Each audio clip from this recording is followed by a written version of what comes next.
Salut la compagnie, c'est Jules Melon et aujourd'hui on se retrouve pour un petit podcast spécial série, et oui, en compagnie de Capitaine Critique. Comment vas-tu ?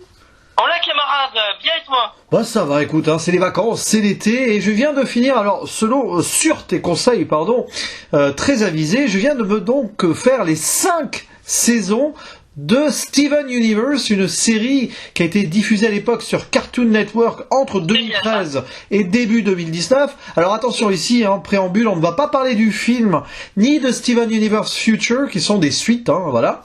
On va juste se concentrer sur la série originelle, créée par une certaine Rebecca Sugar, qui avait travaillé sur la série Adventure Time avant, je sais pas si tu as vu.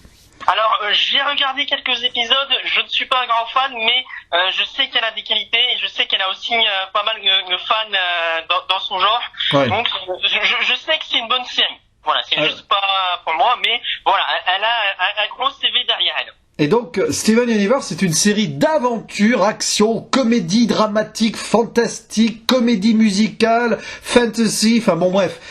Un petit peu tout mélangé, d'animation, ça c'est très important. En 2D, voilà. En 2D, attention. Oui, en 2D, avec pas mal de gens très connus derrière au niveau de l'animation, notamment un certain Chuck Austin qui a supervisé, c'est quelqu'un qui a travaillé pour Marvel quand même, pour la série X-Men, donc voilà, et DC Comics, il a un petit peu tout fait. Et quel est le pitch de départ ? On va essayer de pas trop spoiler au début. Oui. Celle d'un jeune garçon qui s'appelle Steven, qui a quel âge ? 10 ans, non, à peu près ? C'est ça, au début de la série, à peu près 10-12 ans, quelque chose comme ça. Voilà, et d'emblée, on sait qu'il est, il y a trois créatures qui s'occupent de lui, 3 gemmes de cristal, voilà, qui s'appellent... Voilà, qui s'appelle, alors on va dire en VO, Garnet, Pearl et Amethyst, ou Grenat, Perle et Améthyste si vous préférez. Et donc, on apprend très vite que ce jeune garçon a un destin potentiel tout tracé, puisqu'il est le fils d'une autre gemme de cristal qui s'appelle Rose et qui, elle, a disparu. Voilà. Attention, fils entre une gemme, donc extraterrestre, on va dire ça comme ça, et un humain qui s'appelle Mr. Universe, Greg Universe, voilà. Une sorte de fusion, si vous voulez, entre l'humanité et des personnages qui sont d'autres galaxies. Puisqu'ils sont, en gros, ces gemmes sont venues sur Terre pour protéger la Terre. Enfin, on va essayer d'être simple là-dessus. Et forcément, on va suivre, grosso modo, la série, c'est le rite initiatique d'un jeune garçon qui va découvrir la vie, son destin, y faire face...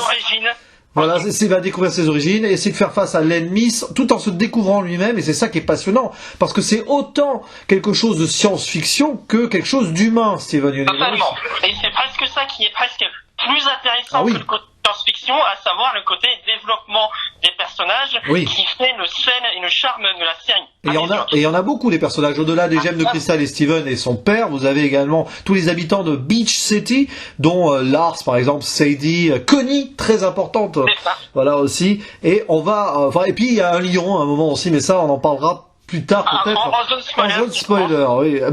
Bon, déjà, quelle est ton appréciation sur cette série ? Je crois que c'est une de tes séries préférées à vie, Steven Universe. Elle fait partie de mon top 5 de mes séries préférées tout court. Ouais. Voilà, j'ai adoré. Ah oui, petit point aussi qui a son importance, il me semble pas qu'on l'ait précisé, cette série contient des chansons. Ah oui, bien sûr, comédie musicale avec de très très belles chansons. Voilà. Et encore, est-ce qu'on peut vraiment parler de comédie quand on sait qu'il y a certains passages chantés qui sont pas joyeux? Série musicale, avec des chansons qui sont entre pop et rock, grosso modo. Et qui n'ont rien à envier à mes yeux aux chansons Disney.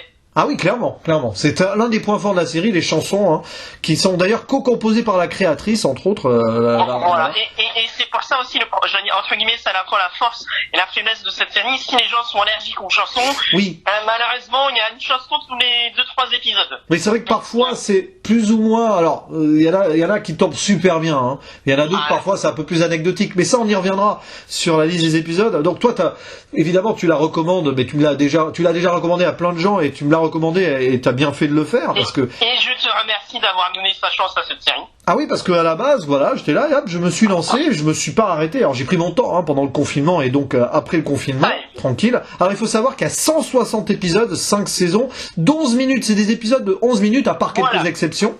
Voilà, c'est l'avantage. C'est que comparé à une série, on va dire, un peu plus classique, qui ont généralement maintenant jusqu'à 1 heure d'épisode par série, là c'est 10 minutes.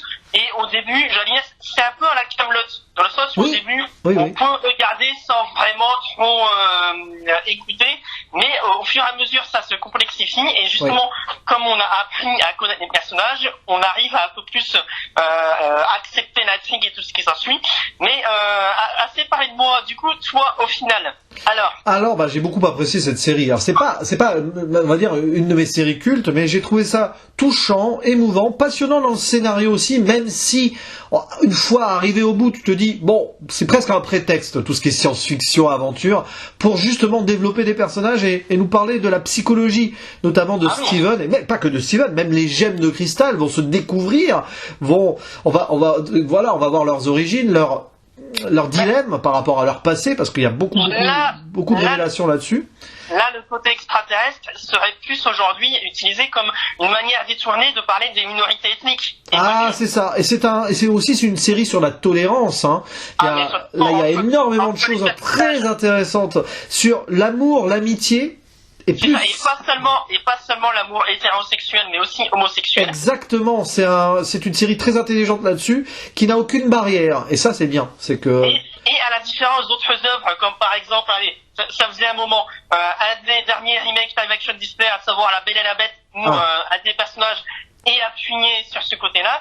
Ici, on va dire que le fait qu'une personne soit homosexuelle n'est pas uniquement caractérisé par ça. Limite, je vais dire que, entre guillemets, on s'en moque que telle personne aime telle autre, quel que soit le sexe de la personne. Comme on a appris à l'apprécier et à la découvrir, on a envie que cette personne-là soit heureuse. Et de toute façon, c'est intégré naturellement à l'histoire. Il n'y a aucun personnage qui va remettre en question ci ou ça. C'est naturel. C'est ça qui est bien, c'est que ça met en avance donc les diversités, tout en étant naturel. Voilà. On remet en question les actions présentes d'une personne, mais pas les origines de cette personne. Exactement. Et puis les gemmes de cristal, elles représentent aussi cette diversité globale, que ce soit sur le plan ethnique, etc. aussi. Hein. Et le fait que ce soit 3 personnages féminins qui éduquent un enfant, déjà, ça casse la famille parents, femmes, hommes, femmes. On va dire, d'ailleurs, ils en jouent justement de ça, qu'on voit généralement dans les cartoons. De même, le fait que Steven Universe soit, entre guillemets, un petit gros, c'est assez inhabituel dans ce genre de série-là, où généralement, ce genre de personnage-là est moqué, et la seule caractéristique de ce genre de cliché, c'est je ne pense qu'à manger. Oui, avec au début, c'est qu'il mange beaucoup ses cookie cats, là. C'est que le premier épisode. C'est vrai qu'au début, on se dit, vous partez là-dessus, mais après, ça passe vite sur autre chose, et c'est plus le prétexte que vraiment, le fait qu'il soit gros. Effectivement, si tu es gros, c'est généralement, alors pas que, mais c'est parce que tu as pris l'habitude de beaucoup manger, de ne pas beaucoup faire de sport, mais il n'y a pas que ça. Et justement, Steven n'est pas caractérisé par le fait qu'il soit grand, mais par son empathie et le fait qu'il ne veuille pas faire de mal aux autres personnes. Exact. Et puis Steven, il est aussi caractérisé par le fait que c'est un jeune garçon comme les autres, au final, qui joue aux jeux vidéo, qui a sa petite vie tranquille, qui a ses potes, mais en même temps, ce destin qu'il assume plus ou moins facilement. Il va découvrir donc les potentiels pouvoirs qu'il peut avoir. Et c'est ça qui est passionnant, c'est que l'évolution de ce personnage est grandiose. Si on suit Steven, c'est extraordinaire. Et même des personnages secondaires ont une belle évolution. C'est ça. Il y a pas mal de personnages qui pendant 3 ou 4 saisons vont paraître totalement anecdotiques et qui vont se révéler hyper importants à la fin. Totalement. Il faudra en parler de certains en zone spoilers notamment. Mais c'est ça justement, on sent que la série a été bien préparée, et ce dès le départ. Oui, et puis alors l'animation, parlons-en, parce que elle a beau être en 2D, peut-être un peu enfantine au début, mais alors quand il y a des scènes de combat ou d'entraînement ou autre, il y a des idées visuelles, il y a une mise en scène dans cette série aussi. Ici, cette série, ils ont accepté le fait que ce soit une série pour enfants. Oui. C'est assumé. Justement, le fait que les traits soient plus arrondis et justement pas aussi détaillés que d'autres séries d'animation pour adultes. Là, justement, on peut jouer avec le côté cartoonesque de certains personnages, justement pour rire, non pas des personnages, mais avec eux, qui fait que lorsque ces personnages-là ont des problèmes, l'émotion marche parce qu'on a rigolé, et on n'a pas envie que des personnages qui nous ont fait rigoler aient des problèmes. Oui, c'est vrai, c'est ça, c'est vrai que il y a une tonalité légère par moment qui nous fait nous attacher au personnage, et quand ça va dans le drame, forcément on est en plein dedans, quoi. Puis c'est marrant, tu parlais de tonalité aussi enfantine sur l'animation, par exemple les étoiles dans les yeux de Steven, c'est... Ça fait partie de la marque de fabrique, justement, Steven univers, étoile. Oui, c'est vrai. Puis bon, dans les yeux, mais pas que ça. Il y a plein de petits clins d'œil, on va dire, j'allais dire fan service, mais pas que. On sent que les gens qui ont fait cette série aiment, on va dire, l'univers de l'animation en général. Il y a même à un moment donné une référence à Bibi et Coyote. Oui, il y avait des références de tout, de la vieille animation jusqu'à l'animation plus moderne, plus asiatique aussi. Il y a des moments, d'ailleurs, sur certains épisodes, je crois qu'il y a des animateurs asiatiques qui sont venus travailler. Ça serait pas étonnant. Moi alors, c'est les gens qui ont regardé les films d'animation japonais. Ouais. Et justement, dans la suite, justement, il y a encore plus de références à ce niveau-là, mais là, ça sera quand tu auras vu le film et la suite. Oui, on risque d'en parler ensemble aussi, d'ailleurs, de tout ça. Voilà, et de même, en termes de spoilers, ça faisait longtemps que je n'avais pas été vraiment, j'allais dire, entre guillemets, choqué en bien par certaines révélations de série. Ah oui, parce que, bon, c'est vrai que pendant la première saison, t'es là, tu avances, il y a des révélations déjà, mais tu t'imagines pas du tout ce qui va se passer après. Même si tu peux avoir des idées, quand même, voilà. Au début, c'est plus des développements de personnages logiques que de vraies révélations. Oui, exactement. Là, il me semble que c'est à la fin de la saison 2, c'est dès la fin de la première saison, oui. Où c'est un des j'allais dire, pour moi, j'ai été tellement marqué par cette révélation, c'est du même niveau que Dark Vador dans Star Wars. Oui, c'est vrai, on voit que c'est des fans de ce genre de saga aussi, les scénaristes. Et là où ça marche, et le pire, c'est que, comme tu l'as dit, les éléments avaient été mis en place avant, et quand on arrive sur cette révélation, ça ne tombe pas comme un cheveu sur la soupe, parce que quand on y repense, et quand on s'amuse à regarder les épisodes avant, on se dit, mais oui, en fait, ils ne l'ont jamais caché. Oui. C'est logique que ça arrive, mais on acceptait tellement ce fait, et c'était pas mis en avant comme dans d'autres films ou séries où on se dit, clin d'œil, t'as vu, ça va revenir par la suite. Là, non. Ça marche sans problème. C'est vrai. Et puis bon, est-ce que tu veux qu'on passe directement à la zone spoiler? Alors déjà, première chose à dire avant la zone spoiler, c'est que malheureusement pour voir cette série en France, c'est compliqué. C'était sur Netflix à une époque, puis je sais pas ce qui s'est passé, ils ont enlevé, il reste plus qu'une saison dessus, je crois. Alors, à une époque, il ne restait que la saison 4 de Steven Universe sur Netflix. Ouais. J'ai pas compris non plus. Ah oui, c'est idiot. Non, mais c'est totalement. Et le pire, c'est qu'il n'y a pas encore de coffret DVD Blu-ray intégral de la série. Et pourtant, il y aurait de l'argent à se faire dessus. Ouais. Donc, j'allais dire, trouvez-la comme vous pouvez.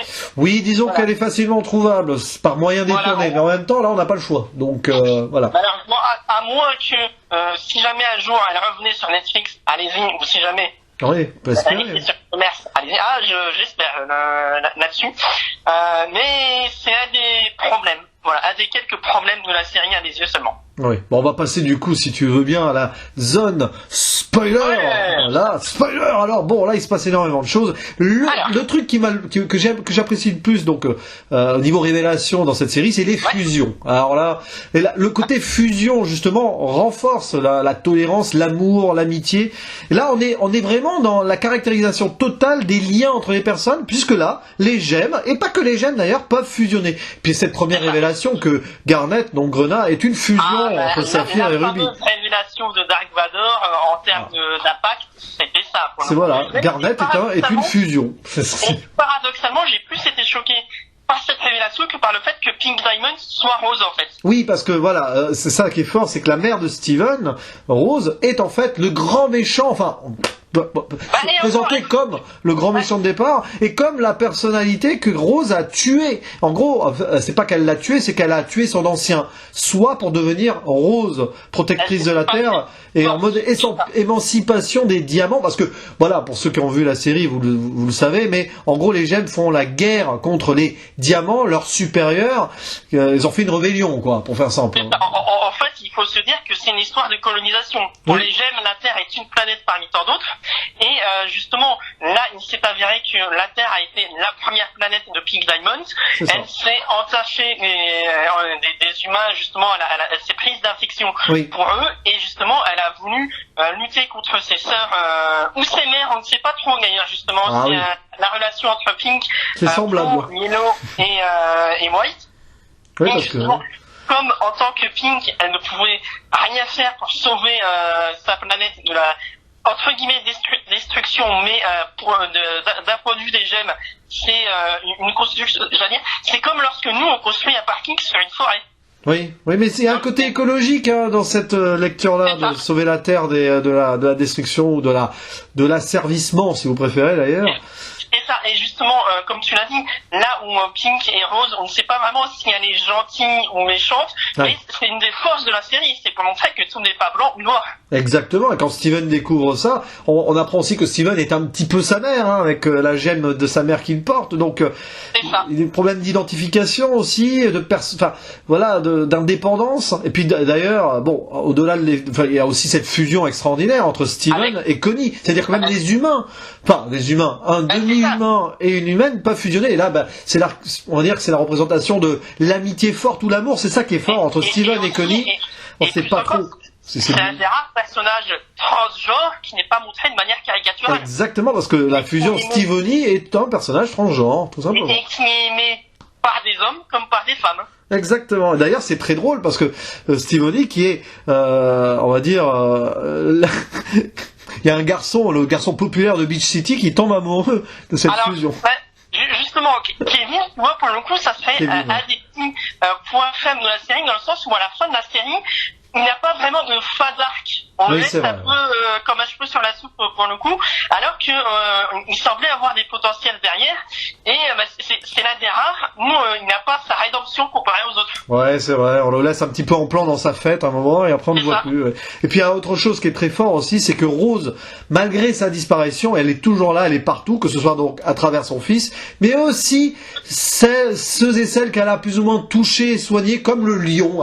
Le lion qui est une sorte de c'est un petit peu comme dans la coupe de feu, c'est une sorte de portail vers un de tes personnages préférés, j'ai l'impression. J'adore le lion, à chaque fois qu'il apparaît, et puis il est touchant ce lion. Surtout, on ne sait pas comment il est devenu le lion Rose. On comprend que c'est Rose qui a dû le soigner, parce qu'on voit justement Steven soigner Lars, et Lars devenir Rose Albator. Ah oui, Lars qui est un personnage très secondaire jusqu'à la fin où il devient Albator. Oui. Voilà. Mais du coup, et justement, c'est une des forces de la série qui laisse assez de mystère pour nous faire notre mélange, notre histoire à notre sauce. Oui, c'est ça. Et puis bon, après, t'as toutes ces fusions. Alors ça, c'est un petit fantasme. J'adore ça. Quand tu essayes d'avance, de te dire, tiens, qu'est-ce que ça pourrait donner tel et tel personnage ensemble. Et puis finalement, on peut fusionner à 3, à 4. Et puis du coup, t'as cette, ce côté, bon, évidemment, influence à la Dragon Ball, un peu. C'est ça, Dragon Ball Z. Mais aussi, après, il y a une influence, les kaiju, les mechas japonais aussi, avec ces... Alors, à la fin, ils se sont lâchés. On sent vraiment que c'était, pour le coup, c'était censé être la fin de la série, le fait de mettre un épisode de 40 minutes comparé à 10 minutes. On sent qu'ils ont tout donné dans celui-là. Et puis, ils ont choisi de faire une suite avec le film et une dernière saison. Alors, on en reparlera plus tard quand il y aura l'occasion de le voir. Mais on sent vraiment que ils se sont lâchés, qu'ils ont donné tout ce qu'ils avaient. Ah oui, puis alors l'apparition de White Diamond extraordinaire, hein. C'est un personnage éclatant, d'ailleurs c'est le cas de le dire, éclatant d'animation, parce que... On ne s'y attendait pas en plus, et pourtant ce n'est pas la première, je veux dire, pareil comme les autres, le fait qu'on voit parmi les symboles qu'effectivement il y a Blue, il y a Yellow, il y a Pink, et il y a un autre diamant justement de la couleur blanche sur les consoles, les dessins et tout, mais personne ne l'évoque. Et puis alors... Il est là depuis le début. Et puis alors là c'est facile à analyser, mais White Diamond qui représente la pureté, la perfection, mais alors le vrai message, et c'est ça que j'adore, c'est le message final, c'est que la perfection n'existe pas, c'est les défauts qui font la beauté d'un personnage, et c'est ça le message final, moi je trouve ça très fort. Totalement. Et justement, le mélange des cultures. À oui. Le même message que Dragon Ball en instant, c'est le mélange des cultures qui fait que la personne deviendra plus forte et assumera ce qu'elle est, comparé aux autres qui tentent d'imposer un ordre entre guillemets parfait. Oui, parce que c'est ça, White Diamond, le blanc parfait, le mode dictature, il n'y a qu'une vérité unique et tout, qui en fait perd ses certitudes elle-même d'ailleurs en voyant la beauté de l'imperfection des gens qu'elle a en face d'elle. C'est fort ça.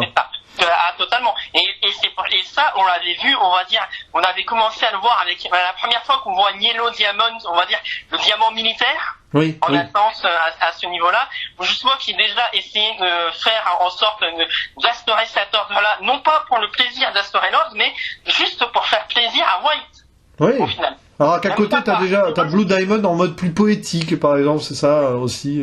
C'est ça. Justement, d'autres pour montrer que tout aussi puissant qu'une personne puisse l'être, elle a aussi des émotions. Et oui, c'est ça. Et puis bon, tous ces autres personnages qu'on n'a pas mentionnés, Péridot et Lapis Lazuli, par exemple, elle aussi, on sent qu'il y a une potentielle relation. C'est Lapis est pour moi une des représentations des personnes blessées à la guerre. Oui, c'est vrai. C'est assez dramatique justement. Le stress post-traumatique de la guerre, hein, Lapis, hein, qui s'en va à un moment sur la lune.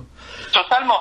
Tout comme Péridot aussi, qui a peur, mais qui affronte un peu plus ses peurs que Lapis. Et nous-mêmes, justement, là où la force aussi de la série, c'est de montrer, on parlait de l'homosexualité par exemple tout à l'heure, on a des relations homosexuelles saines avec par exemple Garnet, qui est en fait Ruby et Saphir, mais aussi on a d'autres personnages homosexuels qui sont toxiques, notamment, alors j'ai perdu le prénom, celle qui est amoureuse de Lapis. Ah oui, celle qui au début qui se fait enchaîner dans l'eau là, non? Voilà, j'ai perdu. Honte à moi. Non, c'est pas Opal, il y en a plein. Il y avait. Non, c'est pas Opal. Opal, c'est un petit peu. Opal masqué, ouais, même. Petite blague au milieu. Elle, justement, au fur et à mesure, elle se rend compte qu'elle est amoureuse aussi de Lapis. Il n'y avait pas Topaz aussi? Il n'y avait pas Topaz? Je sais plus si c'est ça. Je pense que tous les cristaux ont été utilisés à un moment donné ou à un autre pour les gemmes. Mais on le marquera dans les commentaires. Voilà, il y a Egg Marine, Malachite, Jasper, non pas Jasper. Alors Malachite, c'est la fusion entre Lapis et l'autre justement. Oui, voilà. Ça doit être Agathe Bleue ou Egg Marine, non, un truc comme ça, bon. Non. Je le remarquerai dans les commentaires. Il y avait Sardonyx aussi, mais ça c'est une fusion, je crois. Enfin bon. Sardonyx, c'est une fusion. Oui, il y en a plein. Bon, donc, oui, voilà, je vois ce que tu veux dire. Oui, donc du coup. Voilà, et justement, c'est pour montrer qu'il y a de tout chez tout le monde. Et puis voilà, il y a des relations qui sont saines, ouais, c'est ça, relations qui sont saines, d'autres toxiques, peu importe, homosexualité, hétérosexualité d'ailleurs, tout est possible, il y a à peu près tous les spectres possibles de la vie et des relations dans cette série. C'est ça, les minorités ethniques sont montrées de manière normale, par exemple, Connie, le fait qu'elle ne soit pas blanche, mais qu'on n'assiste pas sur son origine, c'est une idée, c'est triste de dire que c'est une idée d'intelligence, parce que ça devrait être la norme. Oui. On devrait utiliser des personnages comme ça. Ça ne devrait pas être juste le quota. Il faut mettre un personnage de cette minorité-là pour remplir le cahier des charges. Non, là, c'est montré de manière naturelle et normale. Il y a de tout. Puis après, t'as d'autres personnages qui sont plus là pour les comic relief. Bon, t'as le père, mais pas que. Le père, c'est assez marrant. Ouais, De même, moi, un des personnages qui m'a un peu déçu et j'aurais bien aimé qu'on travaille un peu plus, c'est l'adolescent à lunettes qui voit des complots partout. Ah oui, Ronaldo, là. Pareil, oui, la théorie du complot partout. C'est pas les épisodes les plus passionnants avec lui, c'est vrai. Et c'est un peu dommage. Lui, c'est presque un cliché de geek. Oui. Et qui n'est pas aussi bien exploité, alors que par moment on voit que ça aurait pu, on voit le fait qu'il a eu une copine avec la personne qui s'occupait des billetteries du cinéma, mais c'est jamais réexploité par la suite, alors qu'il n'a pas au moment, c'est montré de manière comique, mais tout comme Oignon. Oui, Oignon, ouais, bon, c'est mignon, mais bon, voilà. Mais bon. Par contre, il y a d'autres personnages comme ça qui sont intéressants, c'est Sadie et ses potes qui vont faire un groupe musical, j'aime bien. Sadie Killer and the Suspects, avec de très belles chansons un peu à la limite du punk, c'est sympa aussi ça à la fin. Totalement, justement, tout comme Lars pour le coup, ou encore le maire et le fils du maire aussi, ou les jumelles qui travaillent dans la pizzeria. Il y a assez de personnages. En fait, la série pour moi a plus de qualité que de défauts. qui fait que je lui pardonne.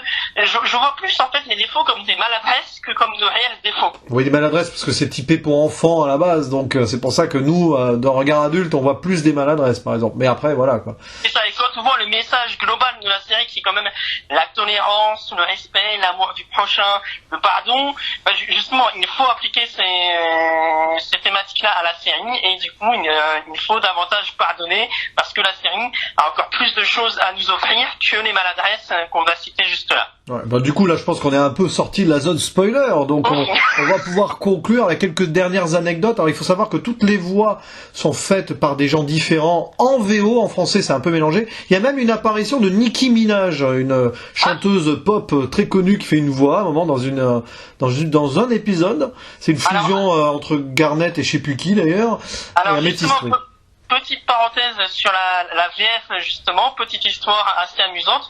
À un moment donné, il y a une chanson assez importante, vu qu'on est sorti de la zone spoiler, je ne la dévoilerai pas, mais qu'il y a eu un problème de traduction à la première sortie, et pas mal de fans ont été mécontents et se sont exprimés sur internet, et ils ont réussi à faire entendre leur voix, ce qui fait que le studio de doublage a redoublé la chanson pour coller davantage à la chanson, et qui fait que ça me colle mieux à l'esprit que la chanson voulait donner à l'origine. Ah ben ça c'est bien ça. Moi j'aime bien les VO sont bien. C'est marrant parce qu'ils ont pris. Alors c'est intéressant parce que ils ont fait des choix pour les castings. Bon déjà le gars Steven c'est un jeune garçon qui est fait en VO, alors en français, c'est une fille. Bon, ça, on a déjà eu ce phénomène dans Dragon Ball, hein, voilà.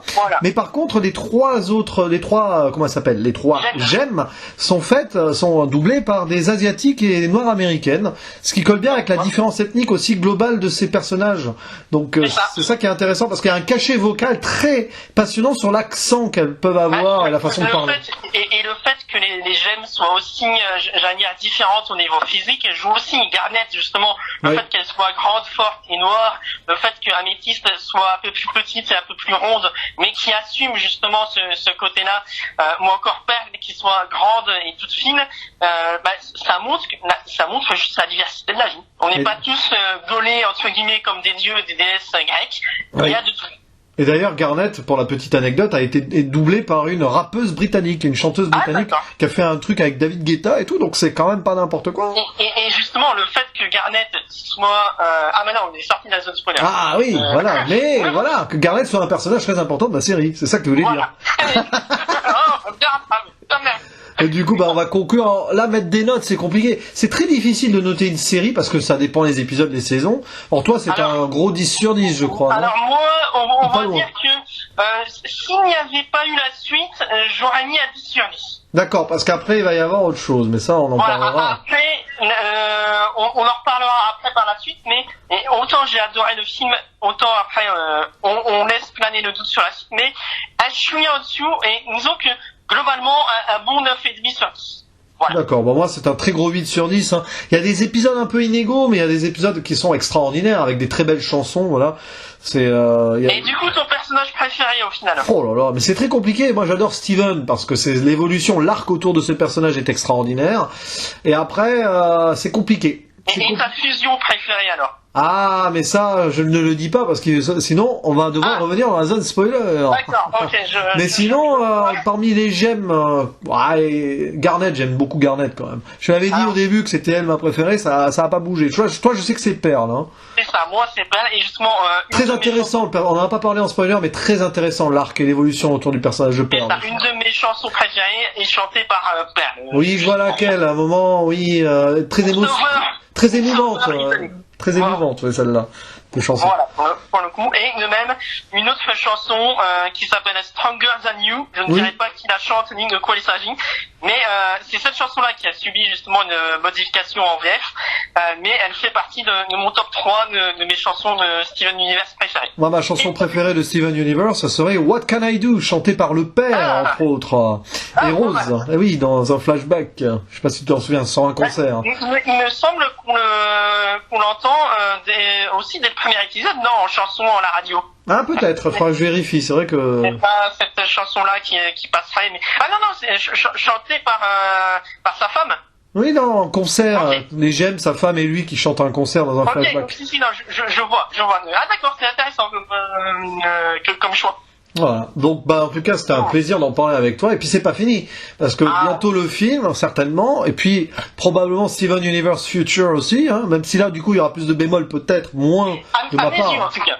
Après, il faut dire aussi que la série d'origine frôle la perfection pour moi. Oui, c'est pour ça. Après, forcément, les suites, souvent, on a tendance à pouvoir être déçu quand on a fini un arc comme ça, voilà. Surtout avec une fin qui n'annonce pas de suite. C'est vrai que la fin est parfaite, hein. Alors, on arrive à la fin du dernier épisode de cette saison 5, par exemple, on se dit, bon, il y a potentiel ouverture, mais si ça s'arrête là, on est content, quoi. Voilà, en soi, on n'est pas obligé de voir le film et la saison suivante pour se dire, j'ai fini Steven Universe. Voilà, ouais. En tout cas, merci beaucoup de cette découverte, en tout cas. Merci à toi de l'avoir regardé jusqu'au bout. Et en espérant que ça donne envie, donc, à nos auditeurs de découvrir cette série, qui est disponible potentiellement où on veut, mais ça serait bien quand même qu'elle sorte en DVD Blu-ray, un de ces quatre, ou qu'elle soit remise sur des plateformes légales, voilà. C'est bien ça.